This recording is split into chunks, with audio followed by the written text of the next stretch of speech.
Have you ever run your fingers over the weathered surface of an ancient rock carving and wondered what stories it might hold? Picture this thousands of years ago, under skies untouched by city lights. Our ancestors gazed up at the same stars we see today. But they didn't just watch, they recorded what they saw, chiseling their celestial observations into stone with astonishing precision. These petroglyphs are far more than primitive art. They're humanity's first astronomy textbooks, etched in rock to withstand the test of time. Think about the last time you witnessed something extraordinary in the night sky, a shooting star, a blood moon, maybe even a comet streaking across the darkness. Now imagine feeling such awe that you needed to preserve it not just in memory, but in stone. That's exactly what ancient cultures did. From the deserts of the American Southwest to the rugged cliffs of Scandinavia, petroglyphs capture moments when the heavens seem to speak directly to humanity. Some depict eclipses so accurately that modern scientists can pinpoint the exact date they occurred. Others show comets with tails so detailed we can trace their paths through history. These carvings are time capsules waiting for us to decipher their secrets. What if I told you that these ancient stones might hold clues to cosmic events we're still trying to understand today? Imagine standing before a rock panel where someone, thousands of years ago, carefully carved a series of dots and lines only to realize they were mapping the movement of planets or predicting lunar cycles. This isn't just archaeology, it's a conversation across millennia, a testament to our shared human curiosity about the universe. As we journey together through these celestial whispers, you'll discover how petroglyphs connect us to the wonder and wisdom of our ancestors, and how their observations might still shape our understanding of the cosmos. The stones are ready to speak. Are you ready to listen? To understand the origins of petroglyphs, we must step back into a world without written language, where stone and sky were the only canvases for human knowledge. Early cultures didn't just carve random shapes, they were documenting what they saw, using the only tools they had: sharp stones, antler picks, and sheer determination. Picture a group of hunter-gatherers in what is now New Mexico, painstakingly pecking spiral patterns into sandstone under the blazing sun. These spirals weren't mere decoration. Modern researchers have found they align perfectly with the movement of sunlight during solstices, acting as ancient calendars that mark the changing seasons. What's fascinating is how universal this practice was. On the other side of the world, in Norway's Olte Fjord, petroglyphs of reindeer and whales are accompanied by arcs and circles that mirror the northern lights dance across the Arctic sky. Even in Australia's arid outback, Aboriginal communities carved emu tracks and star maps into rock, creating stories that tied earthly life to celestial events. These carvings weren't isolated, they were part of a global human impulse to make sense of the cosmos. But why choose rock as the medium? Unlike cave paintings hidden in darkness, petroglyphs were often placed on sunlit cliffs or near water sources, where they'd catch the light at dawn or dusk. Some researchers believe these locations were chosen deliberately so the carvings would come alive when illuminated by specific astronomical events. Imagine standing in Chaco Canyon as the first rays of the summer solstice sun stretch across a rock face, suddenly revealing a carved serpent that seems to slither with the light. This wasn't art for art's sake, it was a sacred dialogue between earth and sky. The tools used tell their own story. Early carvers didn't have metal chisels. They relied on harder stones like quartz to chip away at softer rock surfaces. The time investment was enormous. Some panels took generations to complete. This dedication hints at something profound. these symbols weren't just records, but a way to anchor cosmic knowledge in something permanent. In a world where oral traditions could fade, stone endured. When we study these carvings today, we're not just looking at ancient art, we're holding a conversation with ancestors who turned their wonder into something that could outlast time itself. Long before modern science could explain the mechanics of the cosmos, ancient cultures watched the heavens with a mix of reverence and practical necessity.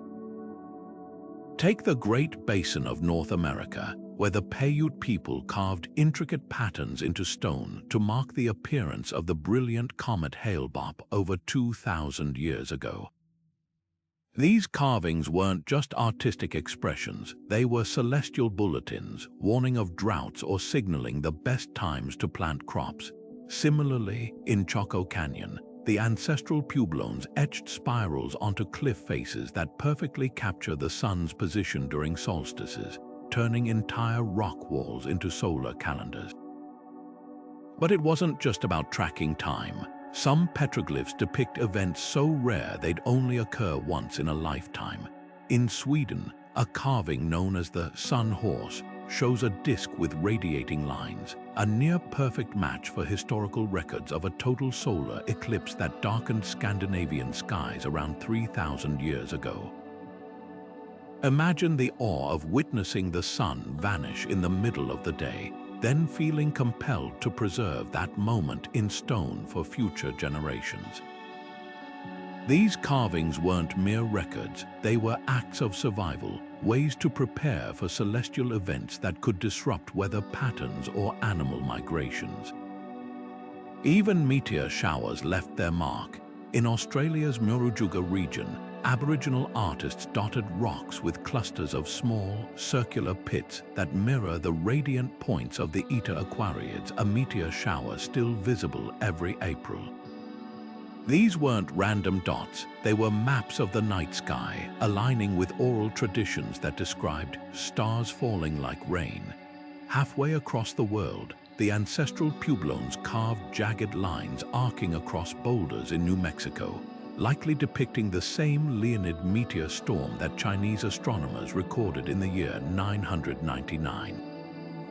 What ties these cultures together isn't just their fascination with the cosmos, it's their shared understanding that the heavens influenced life on Earth.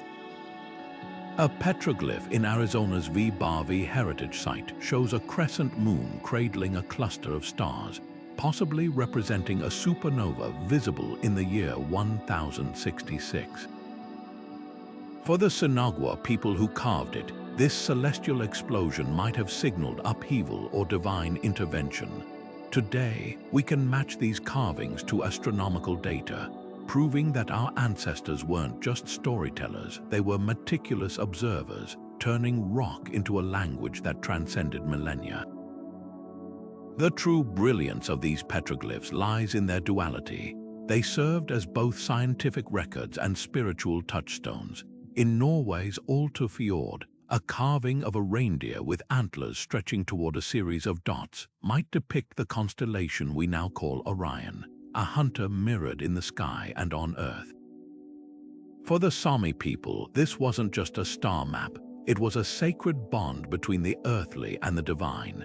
Every stroke in the stone carried weight, every groove a testament to humanity's enduring quest to find meaning in the stars. As we decode these celestial messages, we're not just uncovering ancient astronomy, we're rediscovering a universal human impulse to look upward and wonder. Some of the most intriguing petroglyphs aren't literal drawings of stars or planets, they're abstract puzzles waiting to be solved. Take those mesmerizing spirals carved into the rocks of Chaco Canyon. At first glance, they might look like simple decorations, but researchers have discovered something extraordinary. These spirals align with sunlight in such precise ways that they actually chart the moon's complex dance across the sky over an 18-and-a-half-year cycle. That's not random artistry, that's advanced astronomical observation etched in stone. Then there are the concentric circles found from Scotland to the American Southwest. At Scotland's Kilmartin Glen, stone carvings show rings within rings that mirror the patterns of eclipses. Native American tribes in Utah created similar designs on canyon walls, where the number of rings sometimes corresponds to the days between lunar phases. These weren't just pretty patterns, they were mathematical calculations made visible, a way to track time long before written calendars existed. Perhaps most astonishing are the carvings that seem to depict sudden cosmic events. The so-called supernova petroglyph in Arizona shows a crescent moon cradling a radiant star, a configuration that matches historical records of a supernova explosion visible from Earth in the year 1066. Halfway across the world, Chinese astronomers wrote about this same guest star appearing near the moon, while halfway across the American continent, someone was carving what they saw into rock. This wasn't coincidence, it was humanity's shared response to witnessing the unimaginable. Comets left their mark too. In New Mexico's Penasco Blanco, a petroglyph shows a star with a long, curving tail that aligns perfectly with descriptions of Halley's Comet from the year 1066. What's remarkable isn't just the accuracy of these depictions, but the urgency behind them. For ancient cultures, a comet wasn't just a celestial spectacle, it could signal drought, famine, or divine messages. By carving these events into stone, they created permanent warnings for future generations. The real breakthrough in understanding these symbols came when archaeologists started collaborating with astronomers. By matching petroglyph patterns with historical star charts and eclipse records, they've turned rock art into a new kind of archive, that spiral in Chaco Canyon. It marks where the moon rises at its northernmost point in its long cycle. Those clustered dots in Australian rock art, they map the Pleiades star cluster's position during harvest season. Each carving is a piece of cosmic detective work, waiting for someone to notice the connection between stone and sky. What makes these discoveries so powerful is realizing how differently, and yet how similarly, ancient cultures viewed the heavens. Where we see orbiting planets and nuclear fusion, they saw stories and omens, but both perspectives sprang from the same fundamental human need to make sense of the vast, mysterious universe above us. The petroglyphs remind us that astronomy wasn't invented in observatories with telescopes. It began when the first human looked up in wonder and reached for a stone to say, "I saw this." Remember it. Today's researchers aren't just squinting at weathered rock surfaces, they're using cutting-edge technology to listen to what these ancient carvings are truly saying. Imagine pointing a high-resolution 3D scanner at a petroglyph that's been fading for centuries. Suddenly, every microscopic groove becomes visible, revealing the exact angle of each chisel strike and even the direction the artist was standing when they made it. This isn't science fiction, it's photogrammetry, where hundreds of overlapping photographs get stitched together into a digital model so precise, it can detect tool marks thinner than a human hair. But the real magic happens when these scans meet astronomy software. Programs like Stellarium can wind back the cosmic clock, reconstructing exactly how the night sky looked over a particular rock panel 5,000 years ago. That cluster of dots some assumed were random, they align perfectly with the Pleiades star cluster on the spring equinox, those wavy lines dismissed as decorative. They match the path of a particularly bright comet that blazed across the autumn sky in 3200 BCE. One breakthrough came in Arizona's White Tank Mountains, where researchers used reflectance transformation imaging, a technique that plays with light angles, to uncover previously invisible carvings beneath desert varnish. What emerged was a detailed lunar calendar hidden in plain sight, its phases corresponding with planting cycles passed down through Hopi oral traditions. Similarly, in Portugal's Coa Valley, laser scanning revealed that what appeared to be standalone animal carvings were actually part of elaborate star maps, with each creature positioned to mirror constellations visible during specific seasons. Perhaps the most stunning validation of these methods came with the Crab Nebula connection. For decades, scholars debated whether a vibrant petroglyph near New Mexico's Chaco Canyon depicted the supernova of 1054 AD, the same stellar explosion Chinese astronomers recorded in meticulous detail. By cross-referencing 3D scans of the carving's orientation with astrophysical data, researchers confirmed the petroglyph's radiant star and crescent moon matched the supernova's actual position relative to the moon on the morning of July 5th that year. These technological leaps are rewriting history books. Drones equipped with multispectral cameras now survey remote cliff faces, spotting petroglyphs invisible to ground observers. Machine learning algorithms analyze thousands of carvings across continents, detecting patterns no human could recognize, like how certain spiral designs appear near water sources only where Venus was visible at dawn. Even humble smartphone apps let archaeologists superimpose ancient star charts onto petroglyph sites in real time, turning every field visit into a potential revelation. What's emerging is a humbling truth. Our ancestors weren't just marking time, they were conducting precise, long-term astronomical research, those repetitive dot patterns in Scottish rock art. They tracked the moon's 19-year metonic cycle with 95% accuracy, the so-called calendar stones of the American Southwest. They encode not just solar years, but the longer 60-year cycles of Jupiter and Saturn. With each technological advance, we're peeling back another layer of this Stone Age science, discovering how cultures separated by oceans and millennia arrived at shockingly similar celestial insights. The rocks have been speaking all along. We're finally developing the tools to hear them. High on a sheer cliff face in New Mexico's Chaco Canyon, a seemingly ordinary spiral petroglyph transforms into something extraordinary once a year. As the sun reaches its highest point on the summer solstice, a slender blade of sunlight pierces through a natural crevice in the rock above, slicing directly through the center of the carved spiral like a celestial knife. This is the Sun-Dagger, one of the world's most sophisticated ancient solar observatories, created nearly 1,000 years ago by the ancestral Puebloans. What appears at first glance to be simple rock art reveals itself as an ingenious astronomical instrument, engineered with such precision that the light dagger's movement tracks not just the solstices, but also the more subtle equinoxes. The real brilliance lies in how this phenomenon works. The spiral isn't just a passive receiver of light, it's part of an intricate system. Two smaller spirals flank the central design, and throughout the year, shifting sunlight interacts with all three in distinct ways.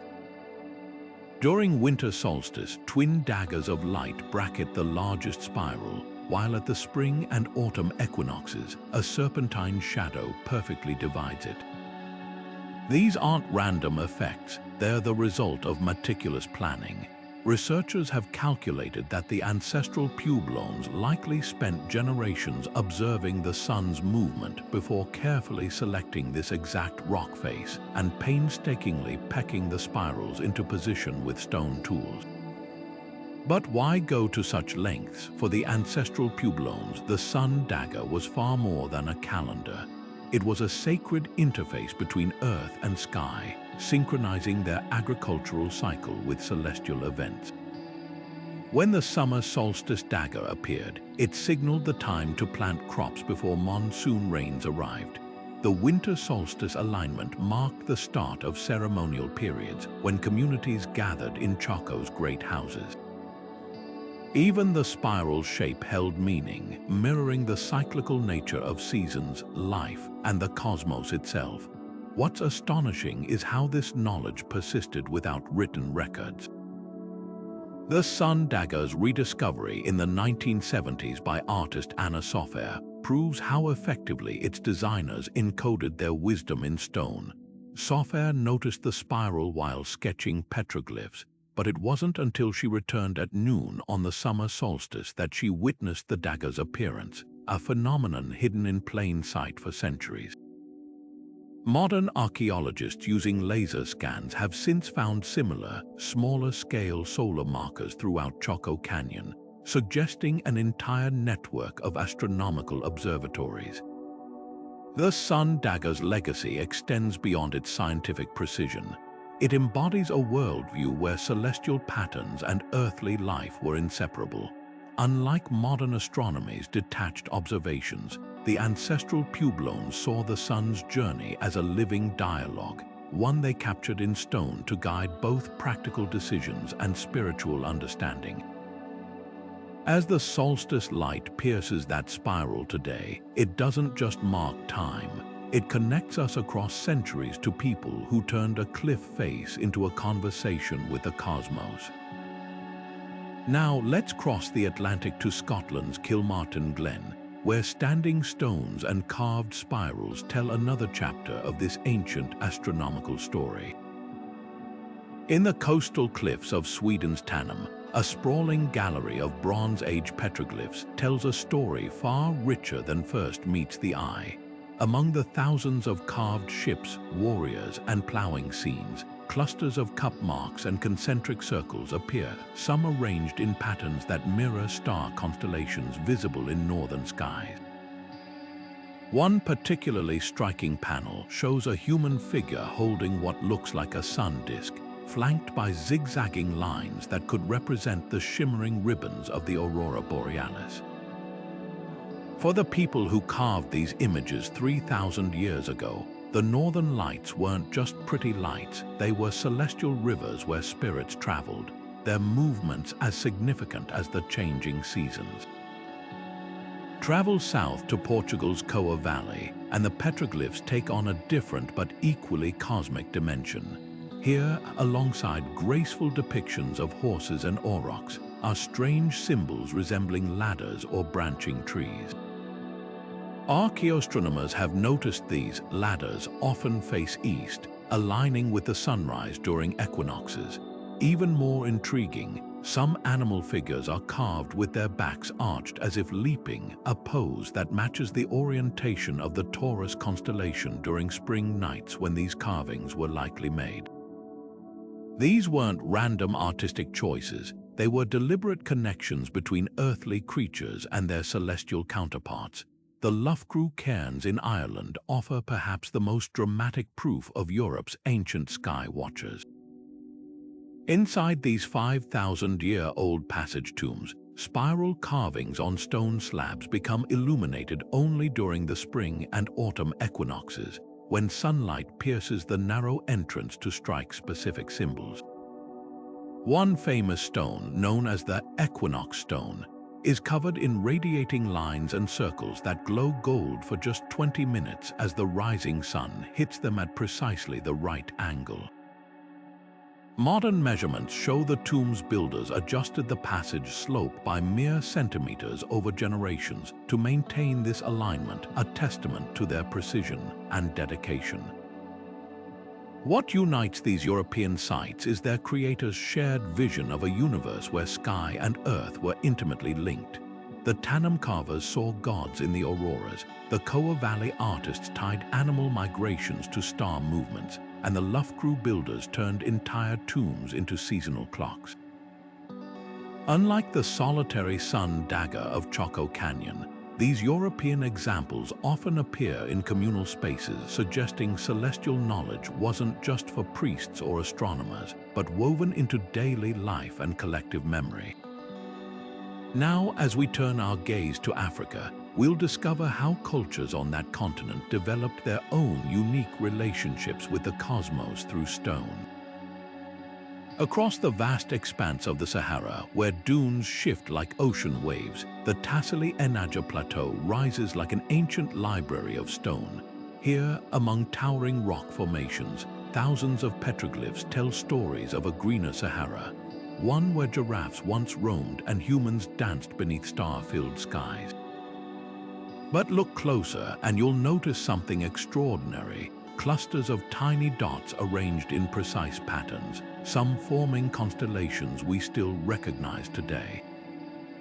One recurring motif shows a radiant star with 6 points, often hovering above humanoid figures with raised arms.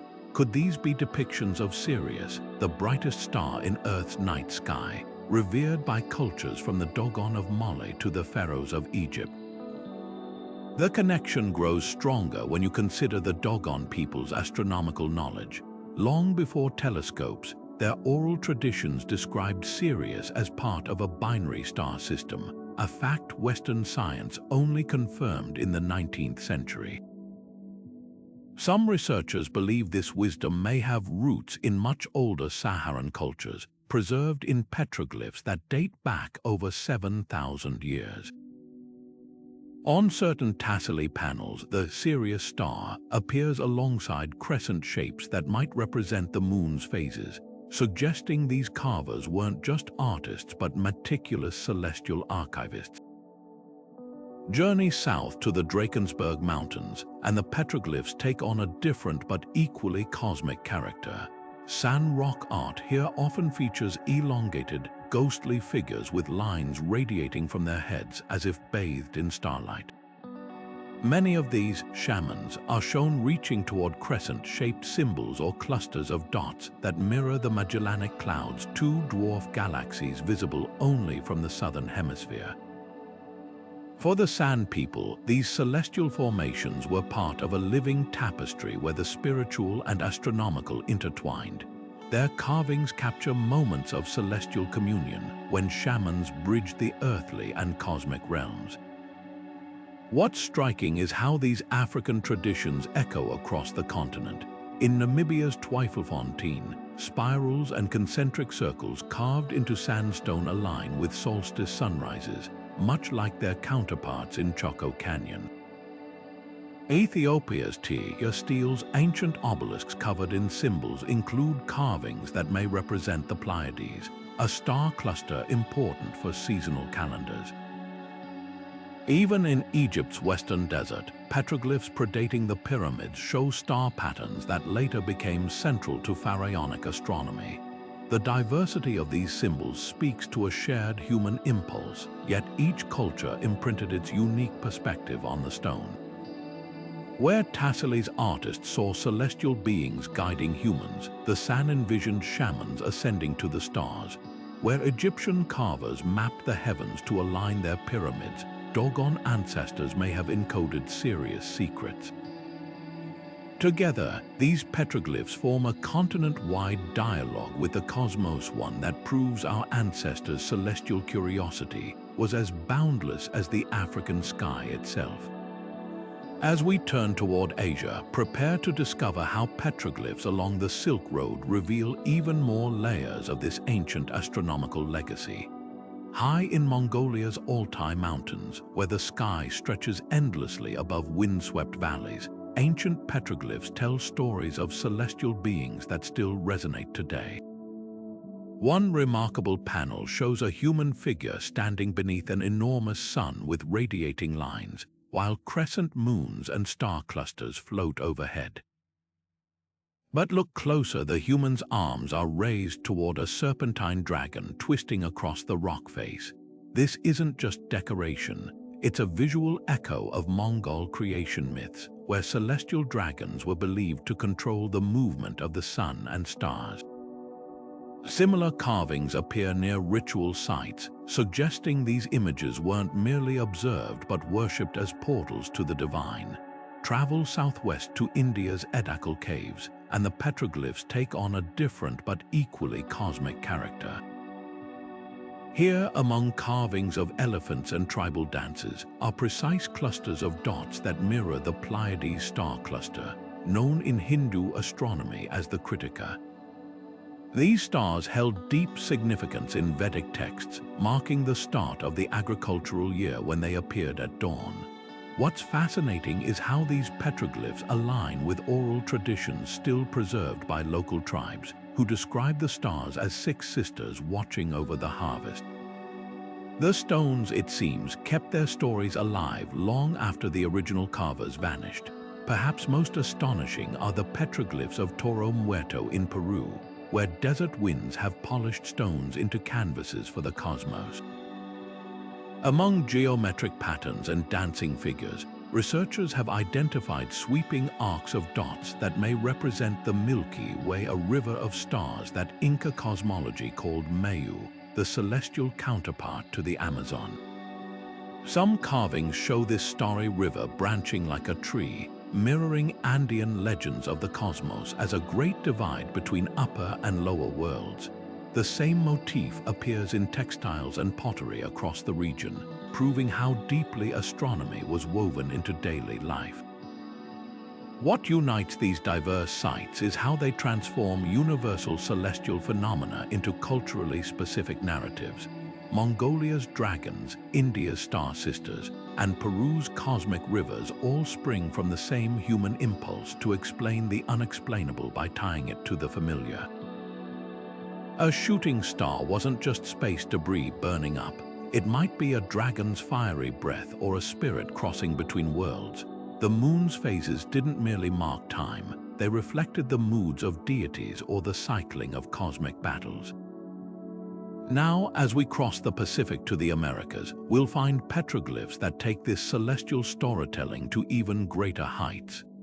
Deep in the canyons of the American Southwest, where red rock walls bear witness to centuries of human observation, petroglyphs tell stories of the stars that still guide native communities today.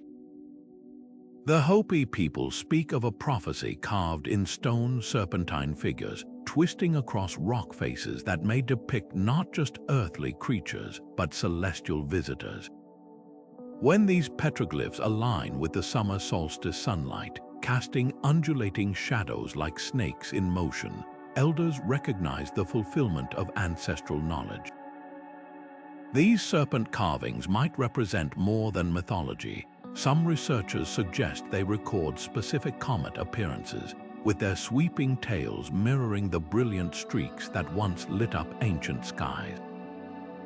The connection between petroglyphs and oral tradition becomes even clearer when examining star maps etched into desert varnish.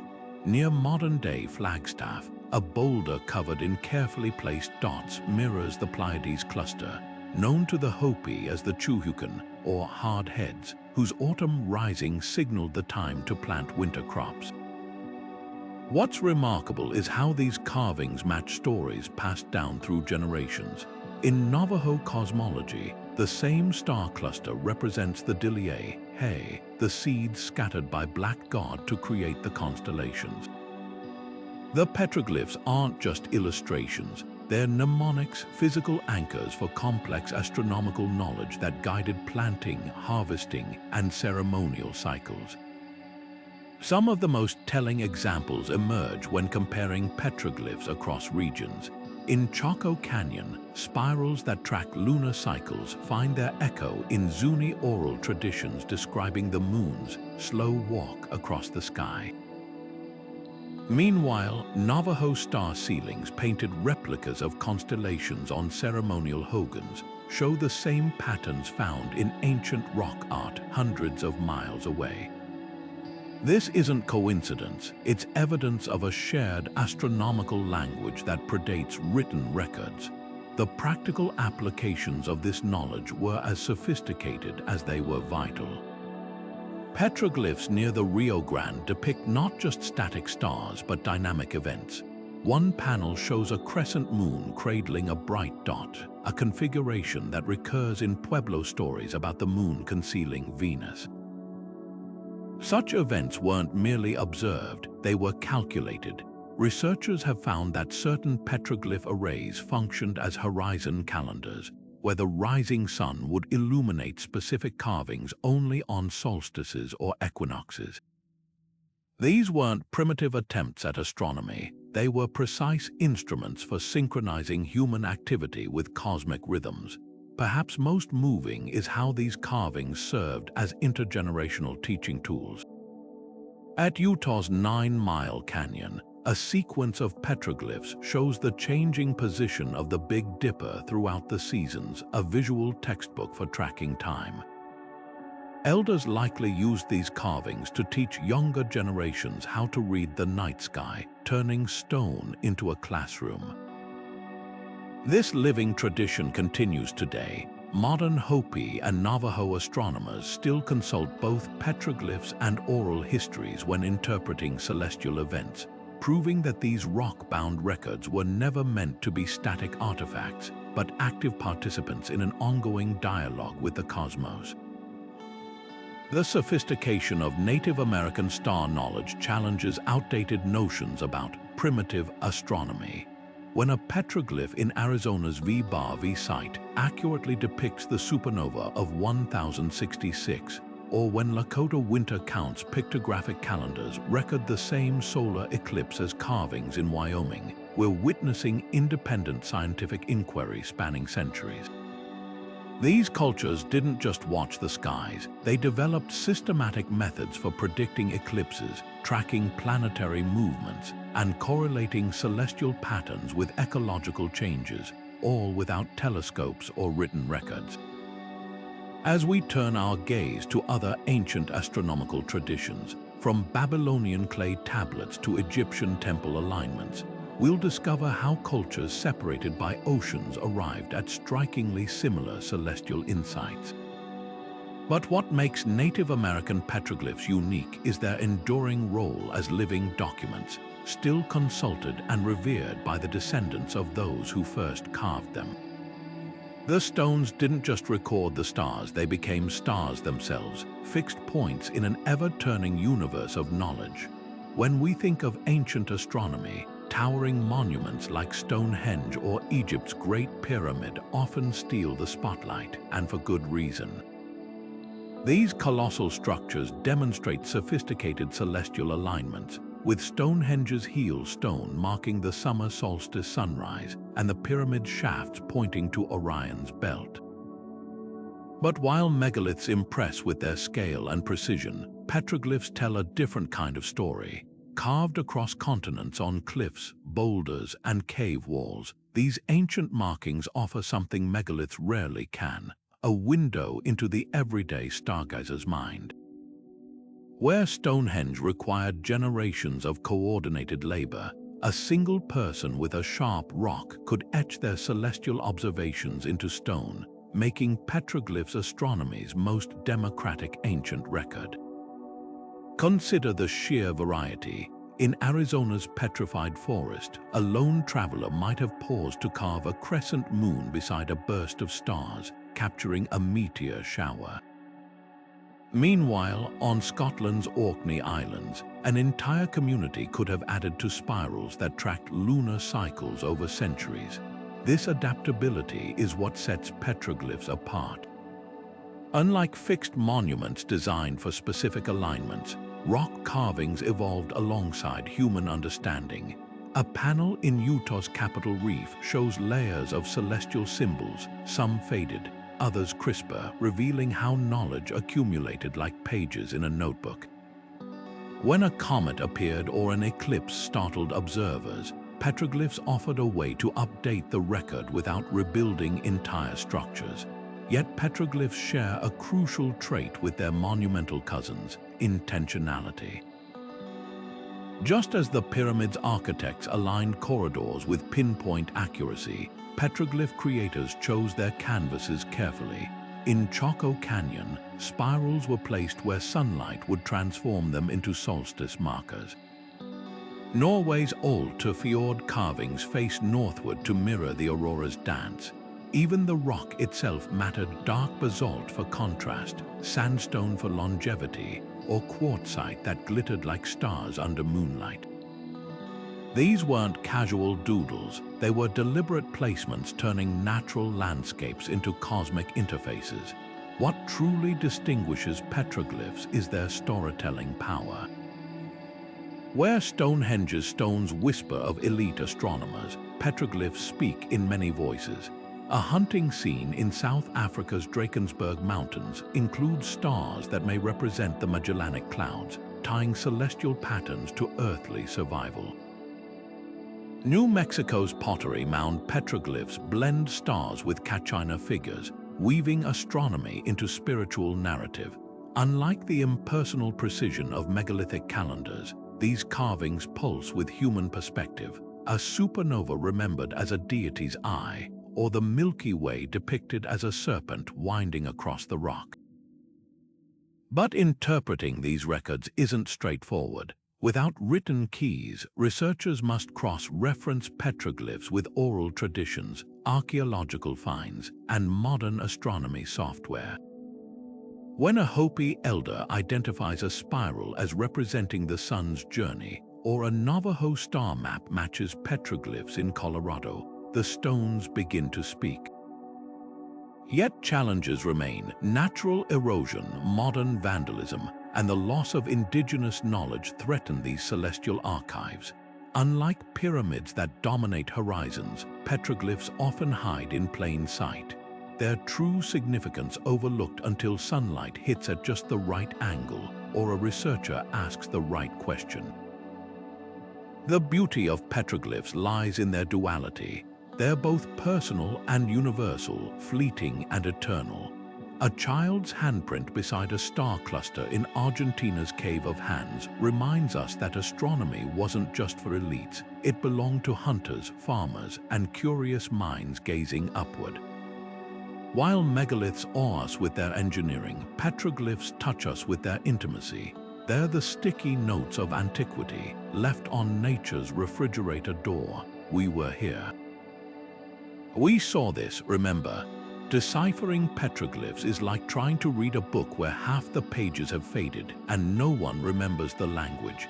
Take the weather-worn carvings in Nevada's Valley of Fire. What might have once been crisp star maps are now barely visible grooves, their details sandblasted by centuries of desert winds. Erosion isn't the only challenge. Many petroglyphs were created over generations, with newer symbols layered atop older ones like a celestial palimpsest. In Utah's 9-Mile Canyon, researchers using 3D imaging discovered that what appeared to be a single hunting scene was actually multiple carvings from different eras, including astronomical markings hidden beneath later additions. The absence of written context adds another layer of mystery. Unlike Babylonian clay tablets with cuneiform explanations, most petroglyphs offer no captions. A spiral in Arizona might represent the sun to the Hopi but signify water to the Paiute.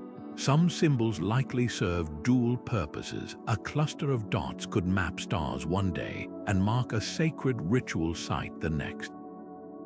This ambiguity forces researchers to become detectives, piecing together clues from oral traditions, ethnographic records, and even the landscape itself. In Australia's Murujuga region, anthropologists realized that certain rock art alignments only made sense when viewed from specific vantage points during seasonal gatherings, suggesting celestial knowledge was tied to communal events. Modern technology helps bridge some gaps. By feeding petroglyph patterns into astronomy software, scientists can test whether carvings match historical celestial events. But this approach has limits without knowing which stars ancient cultures prioritized. Even accurate alignments remain open to interpretation. The famous supernova petroglyph in New Mexico, for instance, could depict the explosion of 1054 AD, or it might show a mythological event. Some scholars argue that imposing Western scientific frameworks onto indigenous symbols risks distorting their original meaning. After all, many cultures saw no divide between astronomy and spirituality. A comet wasn't just a celestial object but a messenger, an omen, or an ancestor returning. Perhaps the most humbling realization is how much knowledge has been lost. When Spanish colonizers suppressed Native American ceremonies in the 16th century, they didn't just ban dances, they severed the living connection between petroglyphs and their celestial stories. Today, collaborative projects are trying to repair these broken links. In Hawaii, archaeologists work with native elders to match petroglyphs of fishhooks and waves with traditional navigation stars. In Scandinavia, Sami herders share oral histories that explain why certain reindeer carvings face the winter solstice sunrise. These partnerships remind us that petroglyphs weren't meant to be static museum pieces. They were living dialogues between people and the cosmos. Despite the challenges, every breakthrough feels like tuning an ancient radio, catching whispers of a signal from the past. When laser scans revealed that Chaco Canyon's Sun-Dagger also tracks the moon's 18.6-year cycle, it proved ancestral Puebloan astronomers observed patterns modern science only formalized in the 20th century. Similarly, when Navajo star maps were found to align with petroglyphs across the Four Corners region, it showed how deeply celestial knowledge was woven into daily life. The stones may not spell out their secrets in plain language, but they're far from silent. We're just learning how to listen. Now, as we turn to modern astronomy, we'll see how these ancient observations are inspiring new ways of understanding our universe. Ancient petroglyphs aren't just historical artifacts, they're active collaborators in modern astronomy. Consider the case of Comet Hale-Bopp, whose 7-year orbit was first recorded in petroglyphs by the Paiute people over 2,000 years ago. When the comet reappeared in 1997, astronomers compared its path to those ancient carvings and found startling accuracy in the observations. This isn't an isolated example. In Sweden, researchers studying solar activity cycles matched 11th century petroglyphs of sunspots with modern satellite data, revealing patterns that repeat every 11 years. These stones are more than records, they're time machines giving us glimpses of celestial behavior across millennia. What makes these comparisons so valuable is the sheer timescale they cover. Modern astronomy has detailed data for perhaps 200 years, a blink in cosmic terms, but petroglyphs extend our observational history 20 times further back. Take supernova. When astronomers detected the remnants of a massive stellar explosion in the Vela constellation, they turned to Aboriginal rock art in Australia's Northern Territory. There, among thousands of carvings, they found a radiant star symbol surrounded by concentric circles, a near-perfect match for the supernova's position around 16,000 years ago. Without these carvings, we might never have known humans witnessed this cataclysmic event. The collaboration goes both ways. Indigenous astronomers are now working with astrophysicists to decode petroglyphs using cutting-edge technology. In New Mexico, Navajo star maps etched into canyon walls are being scanned with LiDAR to uncover hidden details. One recently analyzed panel showed not just static stars, but a series of dots tracing Mars' retrograde motion, a phenomenon that puzzled ancient sky watchers and still fascinates scientists today.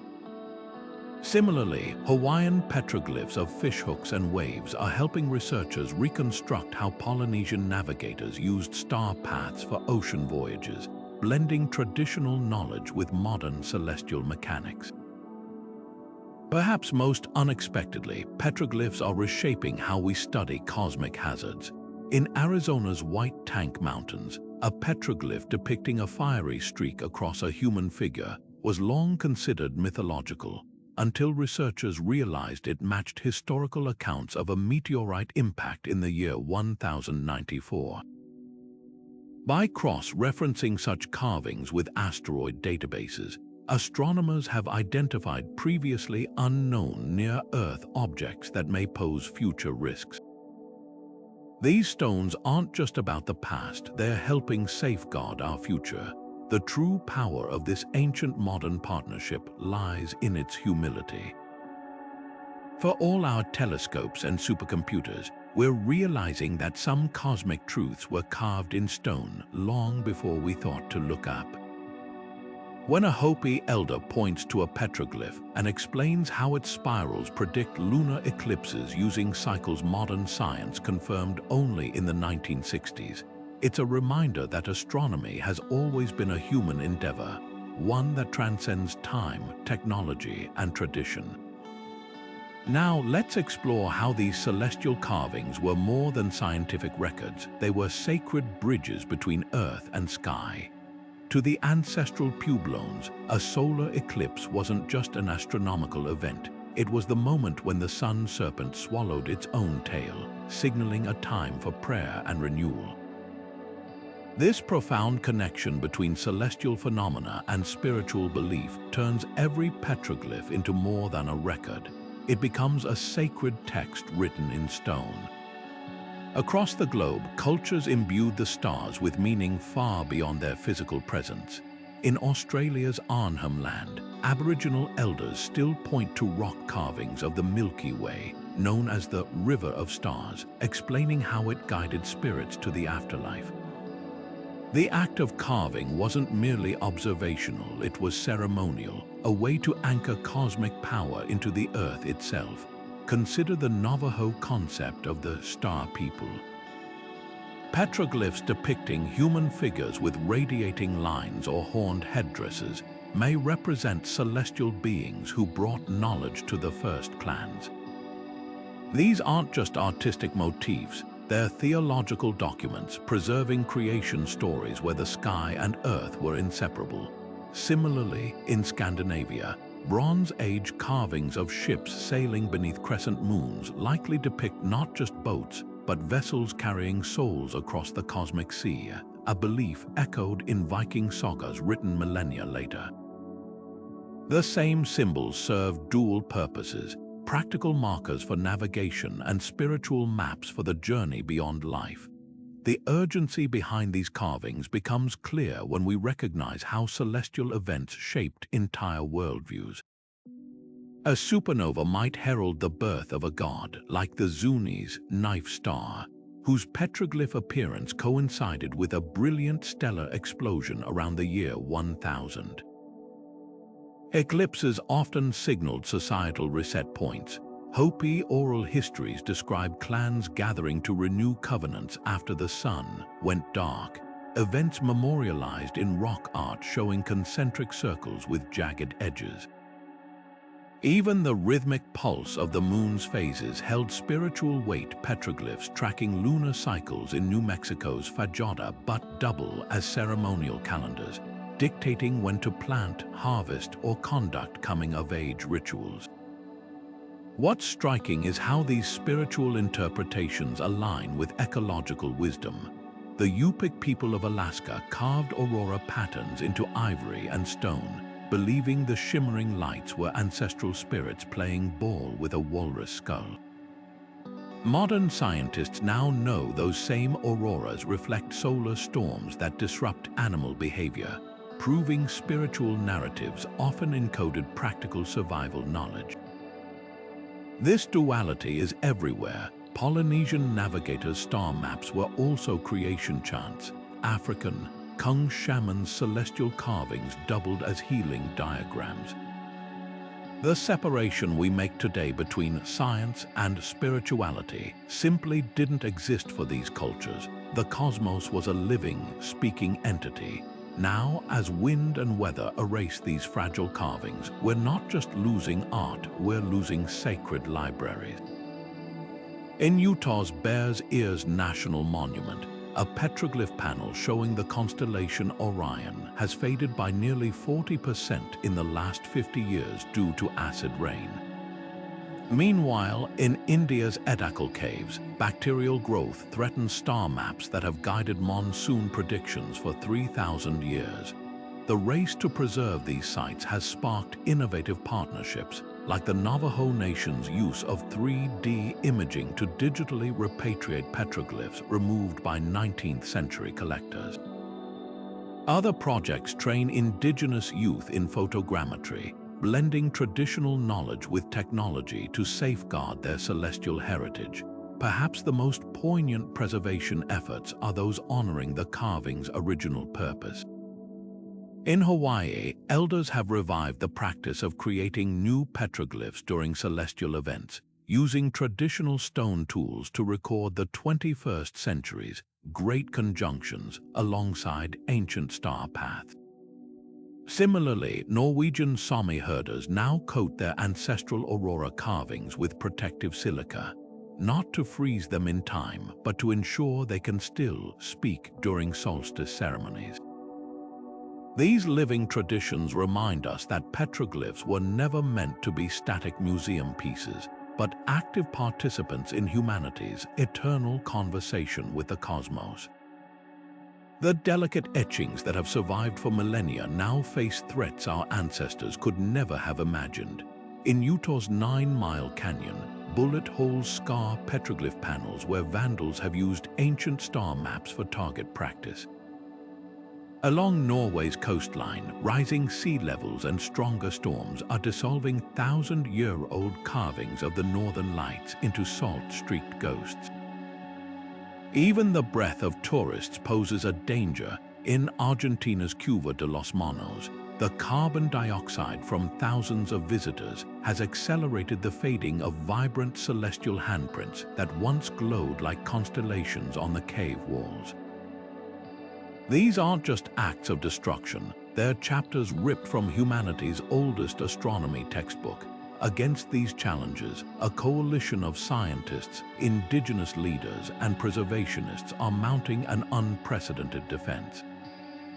The Zuni Pueblo in New Mexico has pioneered a groundbreaking approach by training young tribal members as rock art rangers, blending traditional knowledge with modern conservation techniques.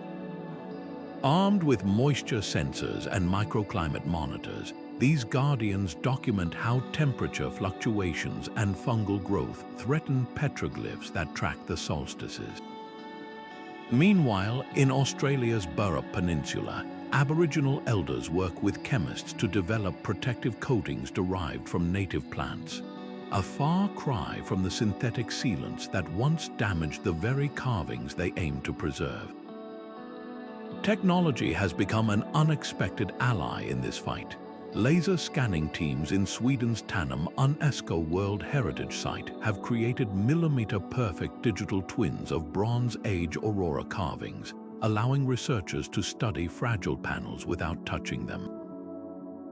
In Hawaii, artificial intelligence analyzes time-lapse photos of petroglyphs, detecting subtle erosive changes invisible to the human eye. Perhaps most remarkably, archaeologists are now using technology to restore what's been lost.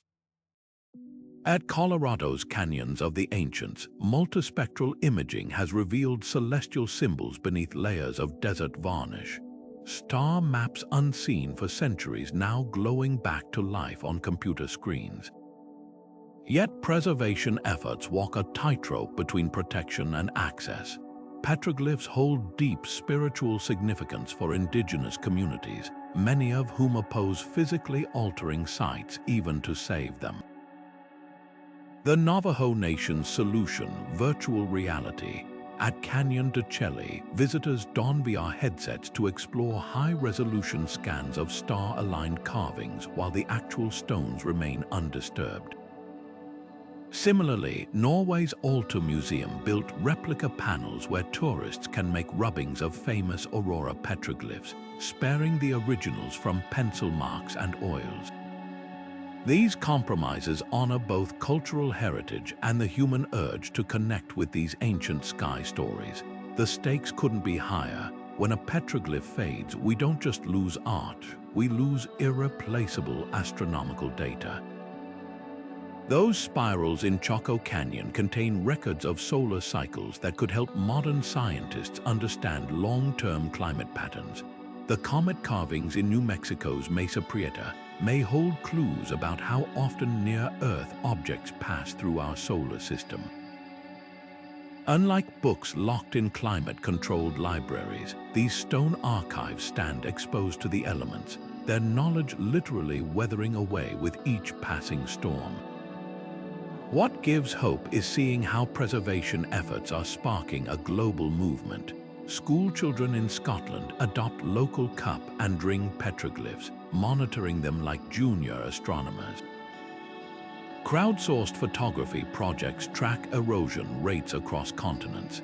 Even astronauts have joined the cause. Images from the International Space Station help identify looting pits and encroaching development near remote rock art sites. The message is clear: these celestial carvings aren't just relics of the past. They're living connections to the cosmos, and their survival depends on the choices we make today. For the Hopi elders of Arizona, the spirals carved into desert rocks aren't relics, they're living teachers. When a tribal guide points to a petroglyph and explains how its curves mark the moon's journey, they're not recalling history. They're continuing a conversation that began centuries before telescopes existed. This perspective transforms preservation from an academic exercise into a sacred duty. In New Mexico's Petroglyph National Monument, Pueblo volunteers used turkey feather brushes to clear debris from ancient star maps, a practice blending ancestral methods with modern conservation. Meanwhile, Navajo astronomers in Cañon de Chelly compare laser scans of celestial carvings with oral histories, discovering that what scientists call constellations their ancestors knew as the footprints of the holy people. The fusion of traditional knowledge and Western archaeology is yielding breakthroughs no approach could achieve alone. In Australia's Arnhem Land, Aboriginal rangers noticed that certain rock art panels only became visible when sunlight struck them at specific angles during the dry season, a pattern European researchers had overlooked. By pairing this insight with 3D modeling, the team realized these seasonal petroglyphs were likely ancient environmental indicators, marking when to harvest bush tomatoes or avoid crocodile nesting areas.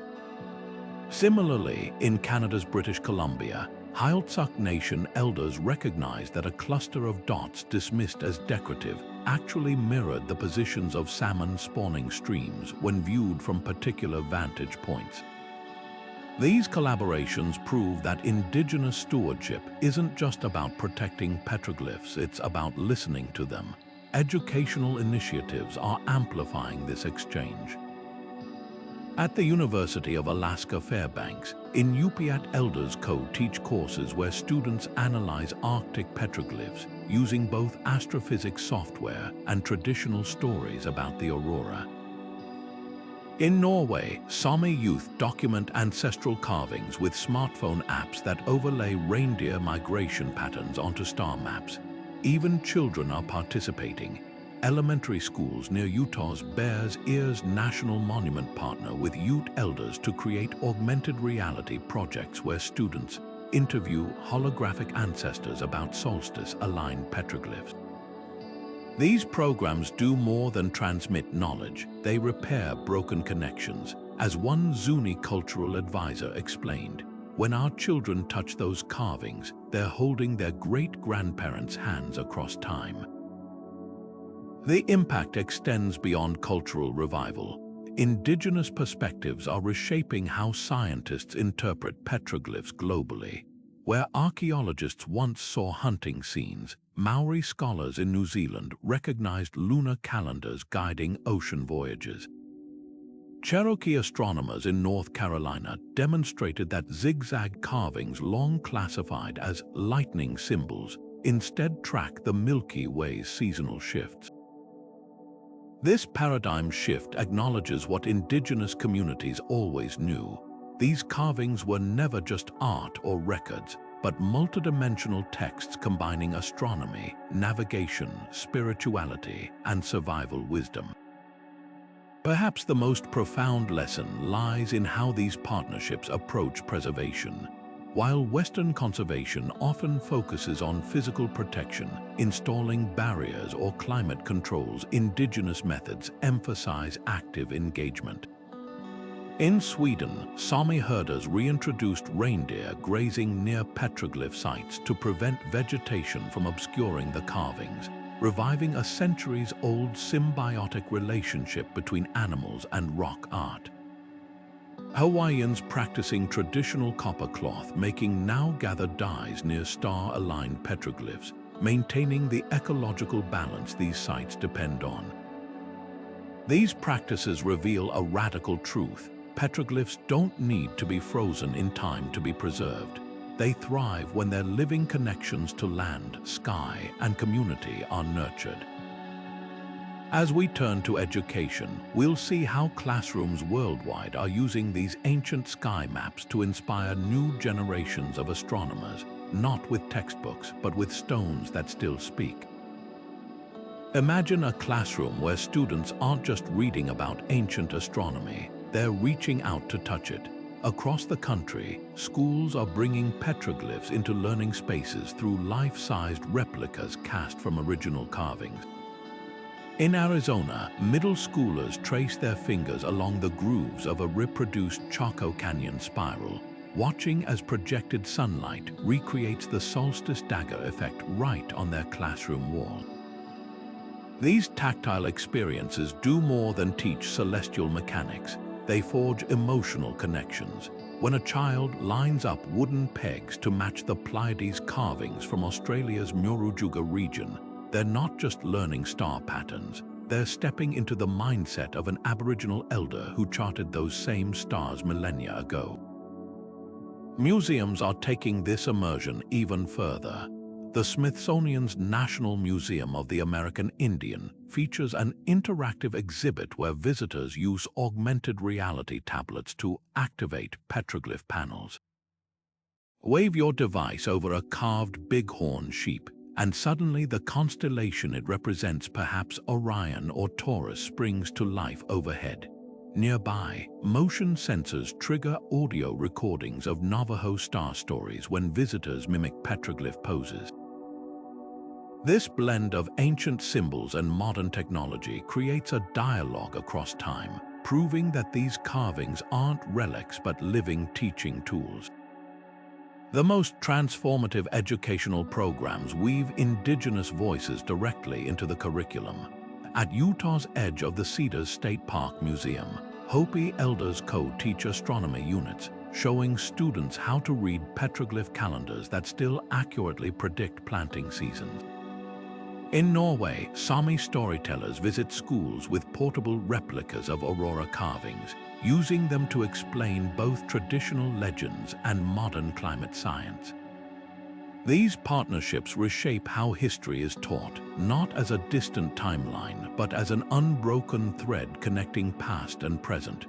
Universities are also recognizing petroglyphs as interdisciplinary gold mines.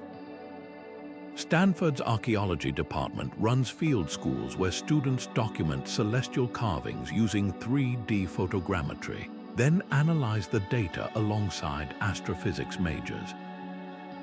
One recent project matched weathering patterns on California's painted rock petroglyphs with historical supernova records, revealing how exposure ages could help date astronomical events.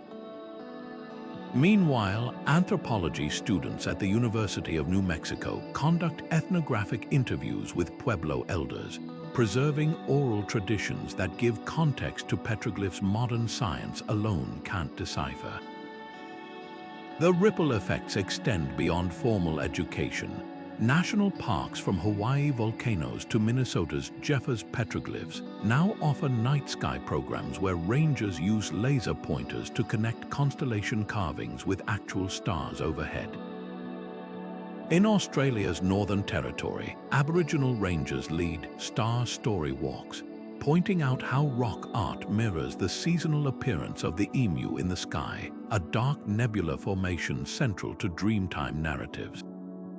Even children's books and educational apps are getting in on the act, with interactive stories that let kids carve their own petroglyphs to record celestial events they witness. What makes these educational approaches so powerful is their ability to collapse time. A sixth grader sketching the Big Dipper beside a 1,000-year-old petroglyph of the same constellation isn't just learning astronomy, they're experiencing the universal human impulse to make sense of the night sky. When a high school physics class calculates the angular distance between carved dots and realizes they match the actual separation of stars in Orion's belt, abstract math becomes visceral. These moments transform petroglyphs from static artifacts into bridges, allowing modern students to share the wonder their ancestors felt when they first pressed chisel to stone. Now, as we shift our gaze from classrooms to creative studios, we'll see how contemporary artists are reimagining these ancient symbols in startling new ways. The same spirals and star maps our ancestors carved into stone now flicker across movie screens and digital canvases, proving petroglyphs have lost none of their power to captivate. Take the indie film The Petroglyph Chronicles, where a Navajo archaeologist deciphers celestial carvings that predict an incoming asteroid, a plot blending real Hopi star knowledge with edge-of-your-seat storytelling. Documentaries like PBS's Cracking the Stone Code take viewers to remote cliffs where researchers use ultraviolet photography to reveal cosmic symbols invisible to the naked eye, turning academic fieldwork into gripping detective stories. Even blockbusters sneak in petroglyph references. The cave markings in Indiana Jones and the Kingdom of the Crystal Skull mirror actual ancestral Puebloan eclipse records found in New Mexico. Video game designers have tapped into petroglyphs' primal appeal too. In Never Alone, developed with Inupiat elders, players solve puzzles based on Alaskan aurora carvings to guide a girl through the Arctic wilderness. The game's success sparked a genre sometimes called ethnogaming, where titles like Petroglyph Hunter teach players to identify real stellar alignments in digitized rock art. Over in the art world, contemporary creators are reimagining these ancient symbols in startling ways. Japanese artist Tabemo projects animated petroglyphs onto gallery walls, making constellations seem to writhe like living creatures, while Navajo weaver Melissa Cody incorporates star map motifs into vibrant textiles that hang in museums from Santa Fe to Paris. This creative resurgence isn't just about aesthetics, it's forging new ways to preserve endangered knowledge. When the video Assassin's Creed Origins featured a playable tour of Egyptian celestial petroglyphs, its 3D models became so accurate that universities now use them in archaeology classes. Similarly, the augmented reality app Skyglyphs overlays interactive star stories onto real petroglyph sites, letting visitors point their phones at a carved spiral and watch it transform into a rotating galaxy.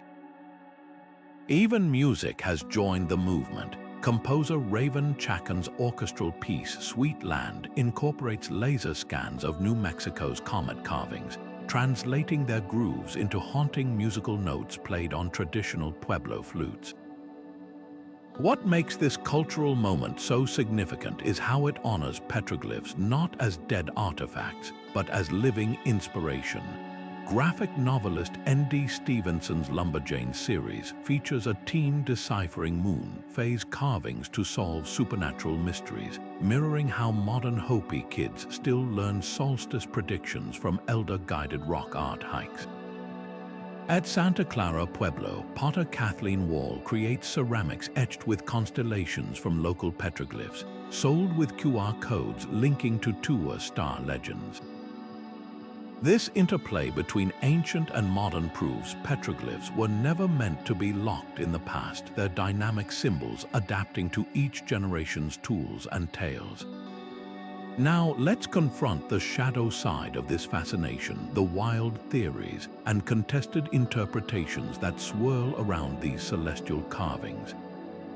The moment we step into the realm of controversial petroglyph theories, we find ourselves balancing on a tightrope between fascination and skepticism.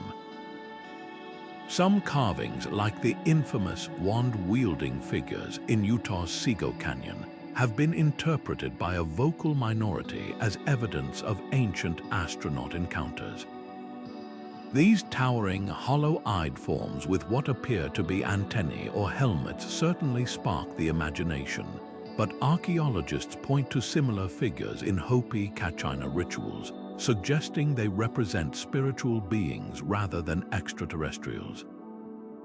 The divide between these perspectives reveals more about our modern preoccupations than the carver's intentions, where some see spacesuits, others recognize ceremonial regalia documented in indigenous traditions. Then there are the so-called ancient machine petroglyphs popping up in online forums. A spiral design in Chile's El Enladrilado gets touted as a primitive particle accelerator, while Nevada's Hickison Summit carvings are sometimes claimed to depict flying vehicles. Mainstream researchers counter that these interpretations often ignore context. The Chilean spirals align with solstice sunrises, and the Nevada machines closely resemble ceremonial staffs still used by Paiute healers. What makes these debates valuable isn't their sensational claims, but how they force us to examine our assumptions. When we project 20th century technology onto ancient symbols, are we revealing hidden truths about the past, or merely mirroring our own tech-obsessed worldview? The controversy extends to dating methods as well. Some alternative theorists argue that heavily weathered petroglyphs in India's Edakal caves must be tens of thousands of years old based on their erosion patterns, far predating accepted timelines for human settlement in the region. But geologists note that local microclimates can accelerate weathering unpredictably, and the cave's mineral-rich drips create deceptive patterns. These disputes highlight a crucial point. Petroglyph research requires interdisciplinary collaboration. Archaeologists, astronomers, indigenous knowledge keepers, and geochemists must work together to build accurate interpretations rather than relying on single lines of evidence. What often gets lost in these heated exchanges is the middle ground. While most ancient astronaut theories crumble under scrutiny, they've inadvertently advanced legitimate research. The search for proof of extraterrestrial petroglyphs led to improved 3D scanning techniques now used to preserve fragile carvings worldwide. Similarly, debates about impossible astronomical knowledge in petroglyphs pushed scientists to re-examine indigenous star lore, rediscovering sophisticated observation methods that had been dismissed too quickly. Even flawed theories can sharpen our tools for separating speculation from substantiated fact. As we turn from these cosmic controversies to compare petroglyphs with other ancient art forms, remember this: the same carving that inspires wild theories for some serves as a sacred teaching tool for others. Perhaps the true power of these symbols lies in their ability to hold multiple meanings across time and cultures, not as puzzles with single solutions, but as mirrors reflecting humanity's endless capacity for wonder. While petroglyphs endure through centuries thanks to their carved resilience, their painted cousins pictographs tell a different story. Imagine standing before the vibrant ochre handprints in Argentina's Cueva de los Monos, where pigments mixed with animal fat still glow after 9,000 years. These pictographs capture details petroglyphs rarely can: the texture of blown paint feathers in Australian Wandjina figures, or the layered mineral hues of Utah's Barrier Canyon style. But that vividness comes at a cost. Where petroglyphs withstand sun and wind by being part of the stone itself, pictographs fade under UV rays or wash away in rain, a fragility that makes them both breathtaking and heartbreaking to study. Then there are geoglyphs, the giants of ancient art. While petroglyphs demand close inspection to reveal their celestial secrets, geoglyphs like Peru's Nazca lines declare themselves across entire landscapes. Those massive hummingbirds and spiders weren't meant to be walked alongside. They were designed for gods or ancestors viewing from above, their full majesty only visible from hilltops or in modern times aircraft. This aerial perspective creates unique challenges. Where archaeologists can touch and measure petroglyphs inch by inch, geoglyphs often require drones or satellites to document fully. Yet their sheer scale offers advantages too. the Atacama Giant's 90-meter-long figure in Chile aligns with solstice. Sun rises so precisely that its shadow becomes a sundial visible for miles. Dating these artworks reveals another key difference. While petroglyphs' mineral varnish can be analyzed through cation ratio dating, pictographs often retain organic materials like plant binders or charcoal, perfect for radiocarbon testing. Geoglyphs, meanwhile, are dated through soil compaction or artifacts left during construction. Each method has blind spots. Petroglyph surfaces can be resharpened over generations, while pictographs might be repainted without leaving traces. The famous White Shaman pictograph in Texas, for example, shows 7 layers of pigment applied across centuries, each adding to the cosmic narrative. Preservation strategies diverge just as dramatically. Conservators shield pictographs with UV filtering films or climate-controlled caves, while geoglyphs need erosion control and anti-graffiti patrols. Petroglyphs, though hardy, face unique threats like lichen growth or misguided attempts at enhancing carvings with modern tools. At Utah's Newspaper Rock, early visitors scratched their names beside 1,000-year-old constellations, a reminder that durability can invite its own dangers. What unites these art forms is their shared celestial language. Whether it's the painted star beings of California's Chumash or Peru's massive Orion-shaped geoglyph at Palpa, ancient cultures used every available medium to reach for the cosmos. The choice between carving, painting, or scraping earth wasn't random. It reflected environmental resources, cultural priorities, and the intended audience. A shaman might have painted star charts in caves for ritual initiates, while an entire community collaborated on desert geoglyphs visible to all. Petroglyphs, with their balance of permanence and portability, became the perfect medium for recording celestial events that demanded long-term observation. Now consider how geography shaped this artistic calculus. In rainy Scandinavia, pictographs dominate sheltered cliffs, while arid Nevada's dry air preserves both petroglyphs and geoglyphs. Coastal cultures from Portugal to Korea often chose tidal zones for carvings, letting daily waves keep them visible against accumulating lichen. Every environment presented unique opportunities and constraints for turning landscapes into celestial canvases. As we shift focus to climate's role, remember this: whether carved, painted, or scraped into Earth, these ancient sky maps represent humanity's first attempts to pin the cosmos in place. Their materials differ, but their message remains universal. Look up, remember, and mark what you see.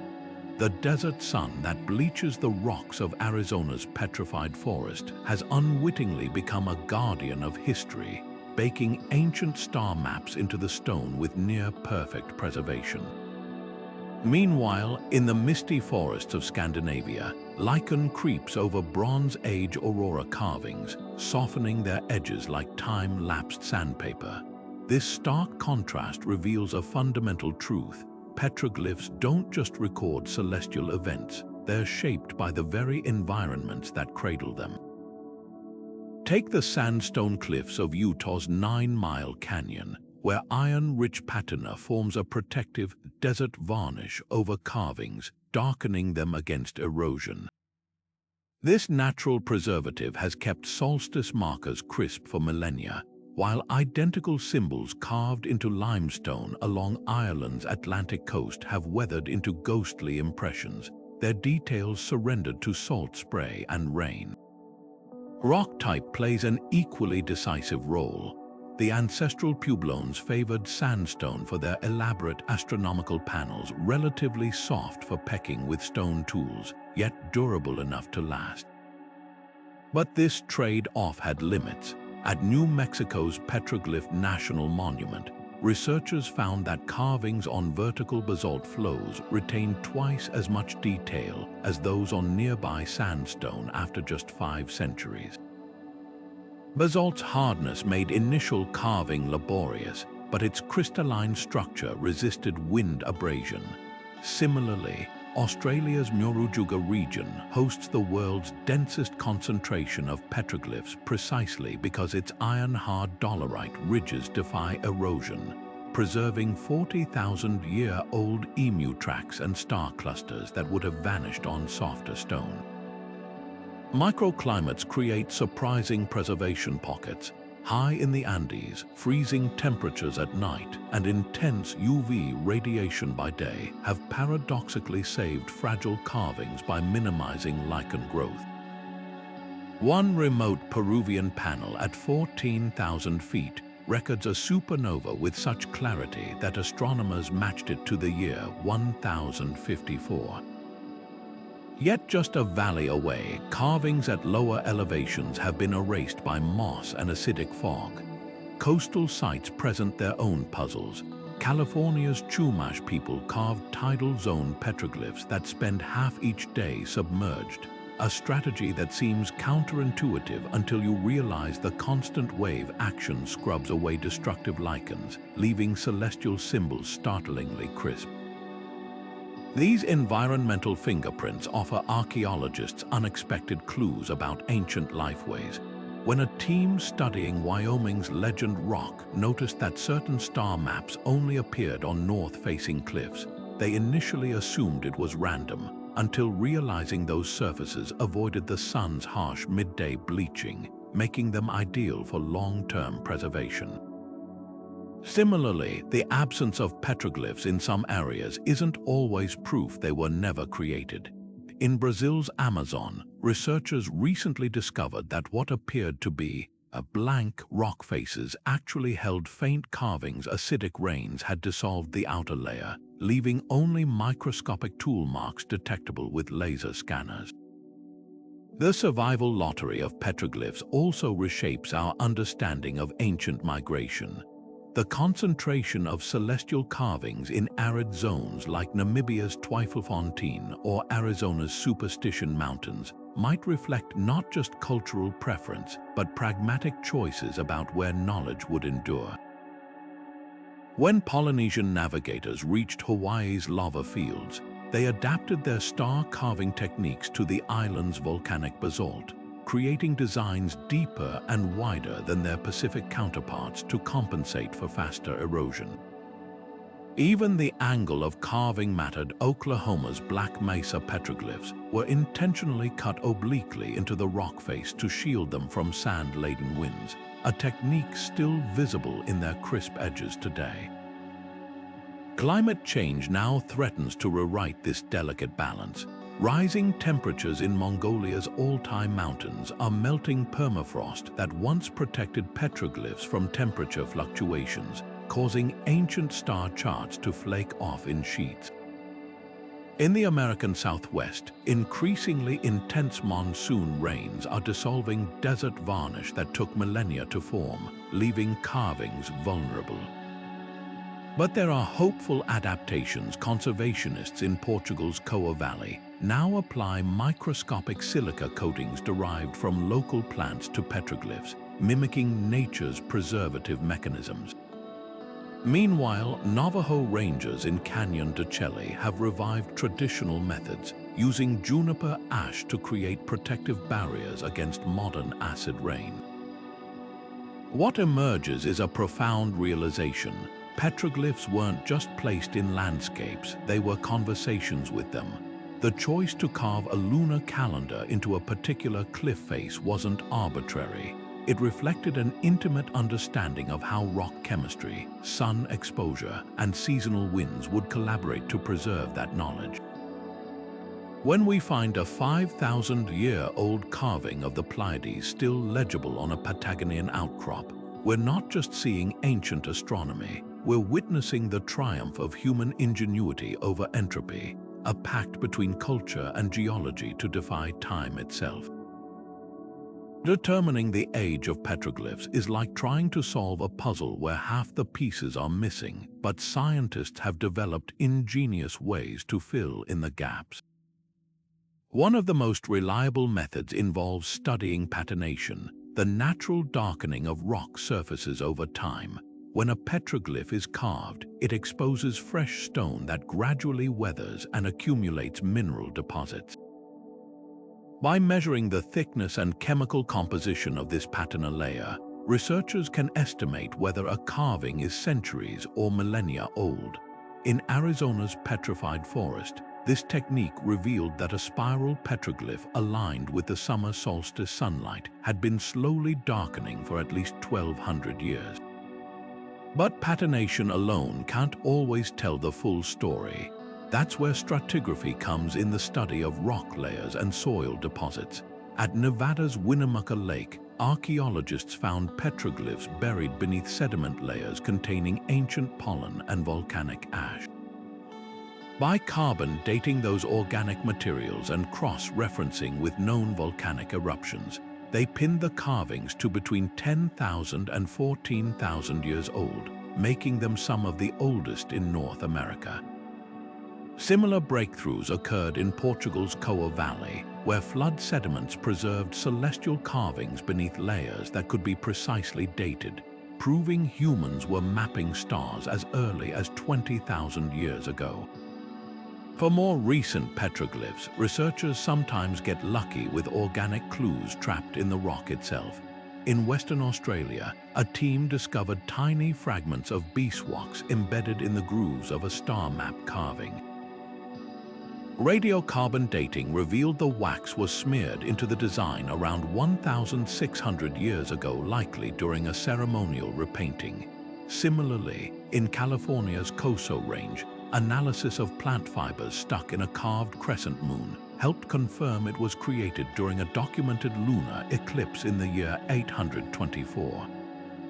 These accidental time capsules turned petroglyphs into celestial archives with built-in timestamps. The latest revolution in dating comes from laser ablation technology, where scientists use precise beams to vaporize microscopic samples from petroglyph grooves without damaging the artwork.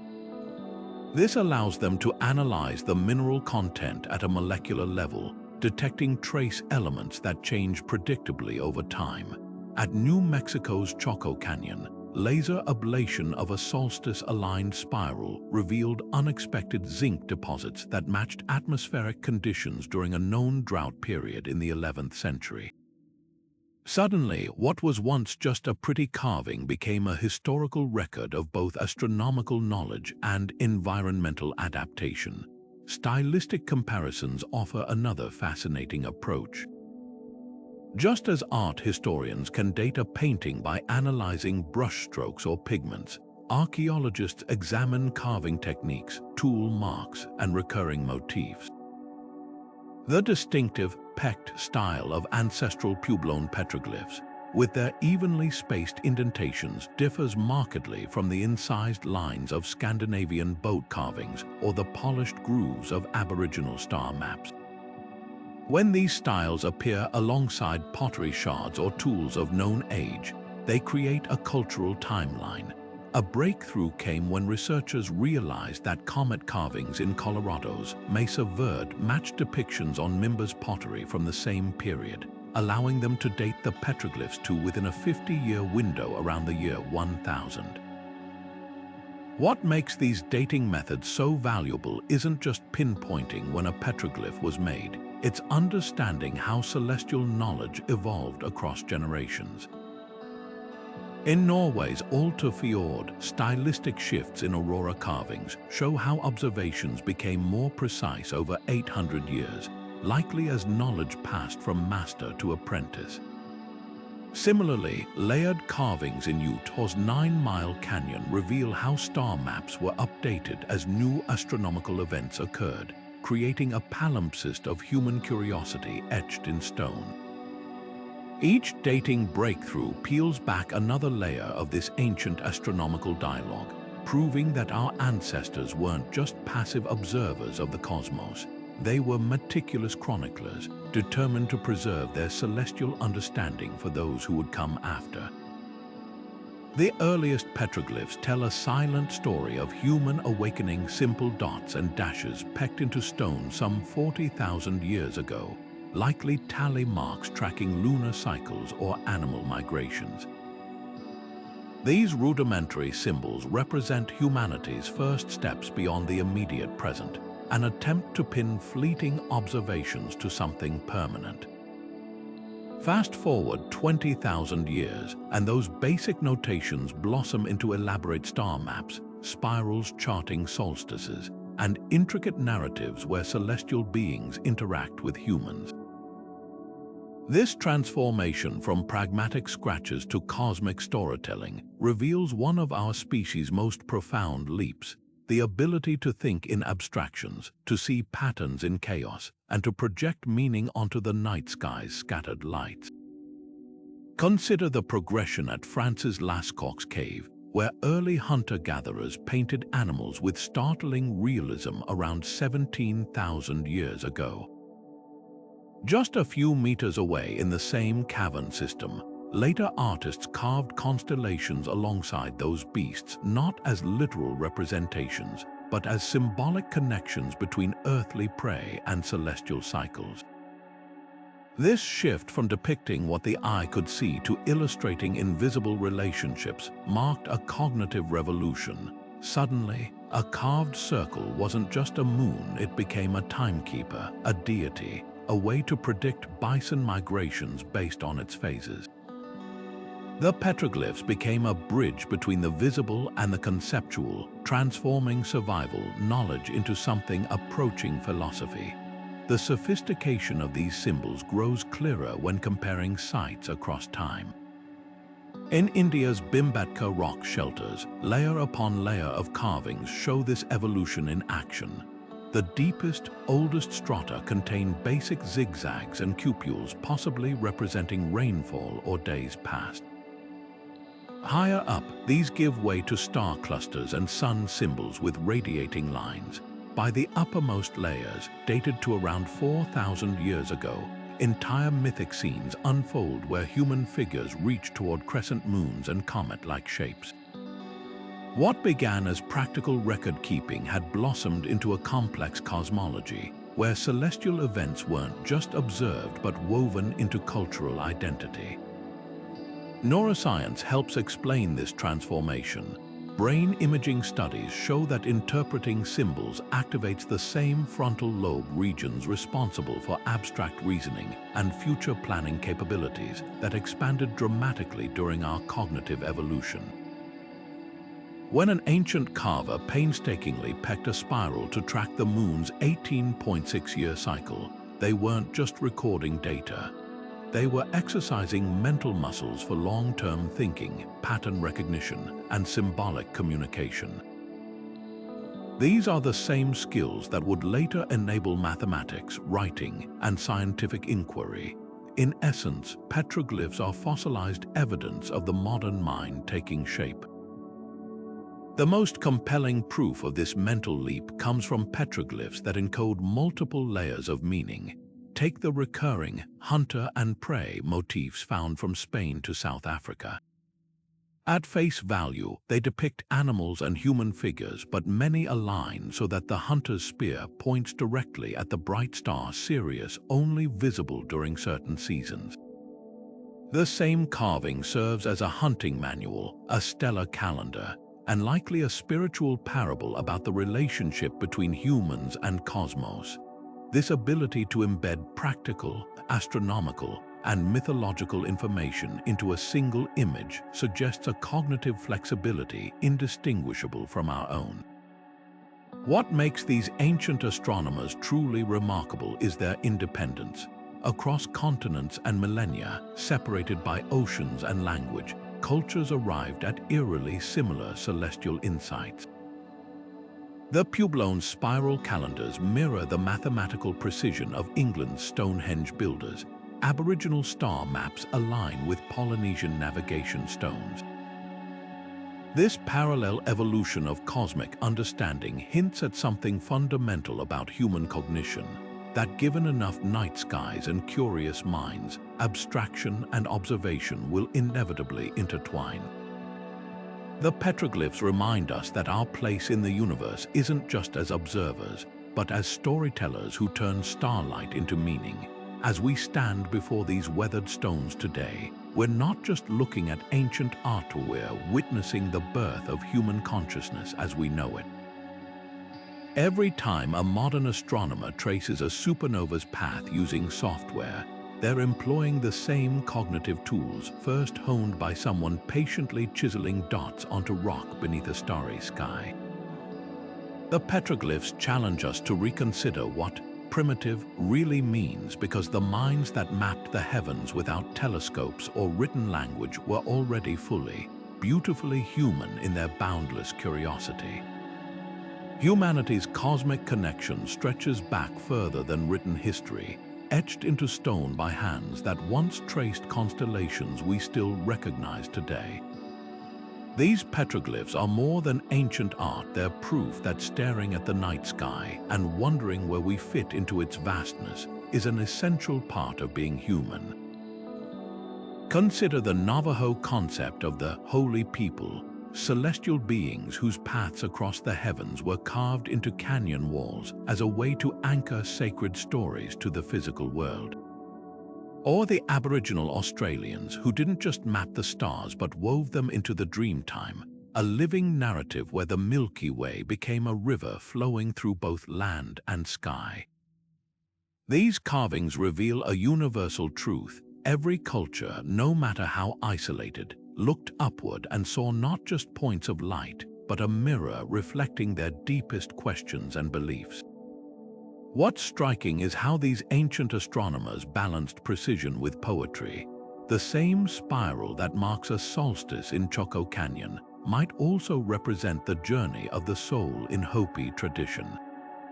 A cluster of dots mapping the Pleiades in Arizona could simultaneously signal the start of harvest and the gathering of ancestral spirits.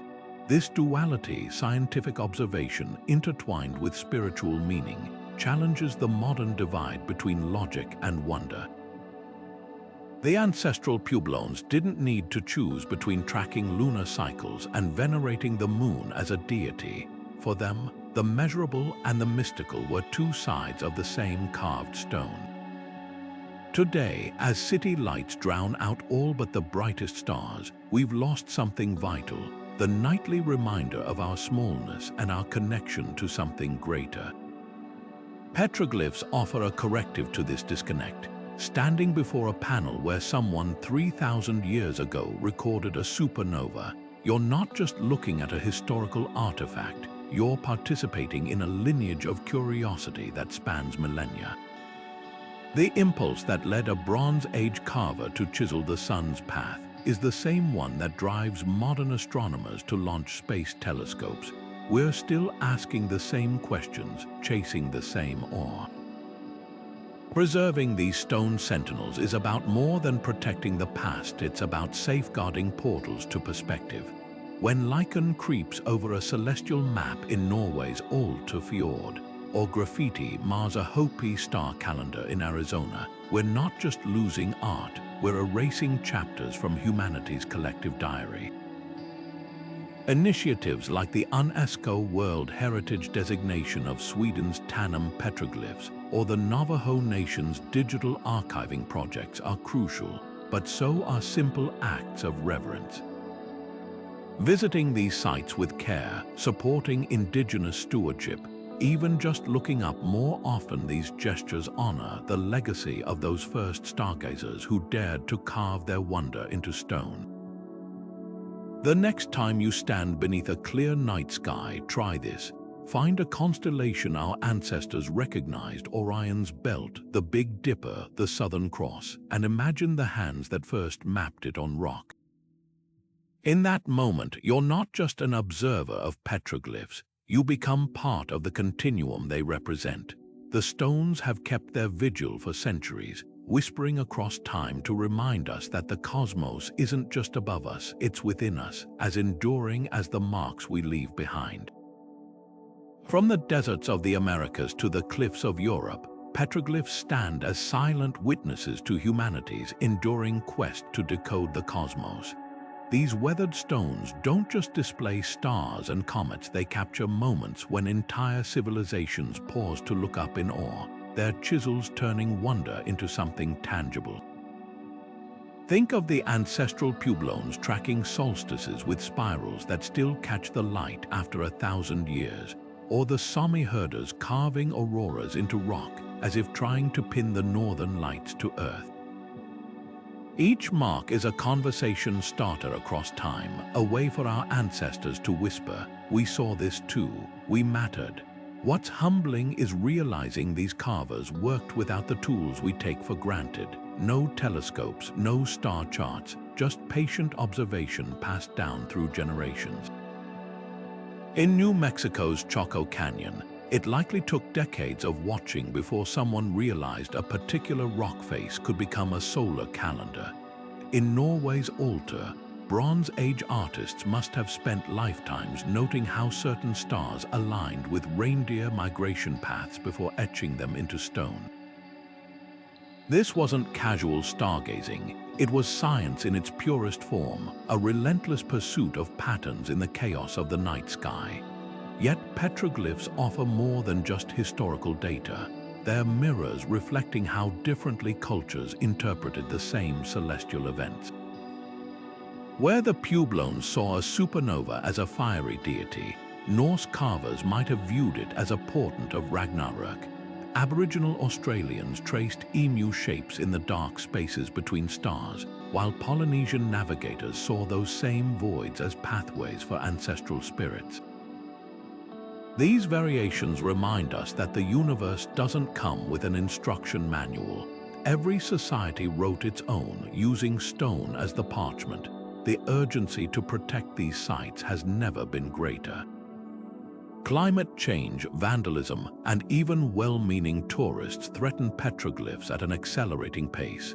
In Utah's Bears Ears National Monument, rising temperatures are causing ancient star maps to exfoliate like sunburnt skin. Meanwhile, Portugal's Coa Valley carvings some 20,000 years old face new risks from intensifying rainfall.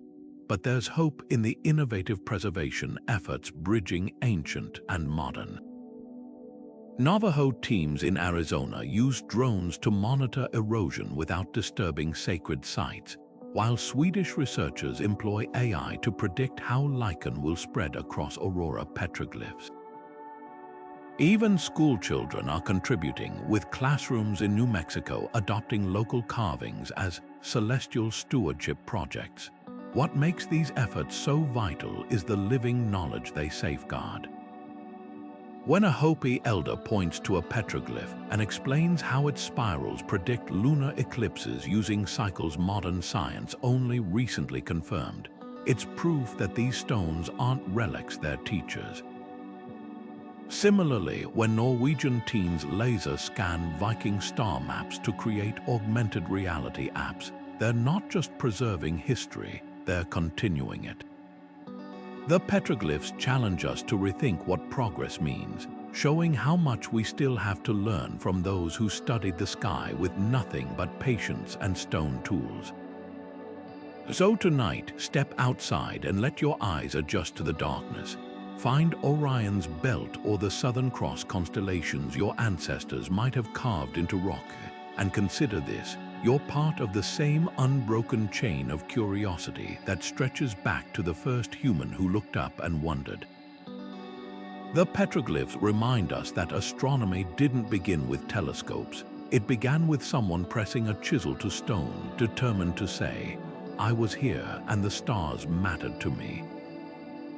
As long as those carvings endure, so does their message. The cosmos belongs to everyone, and our shared story is written in both starlight and stone.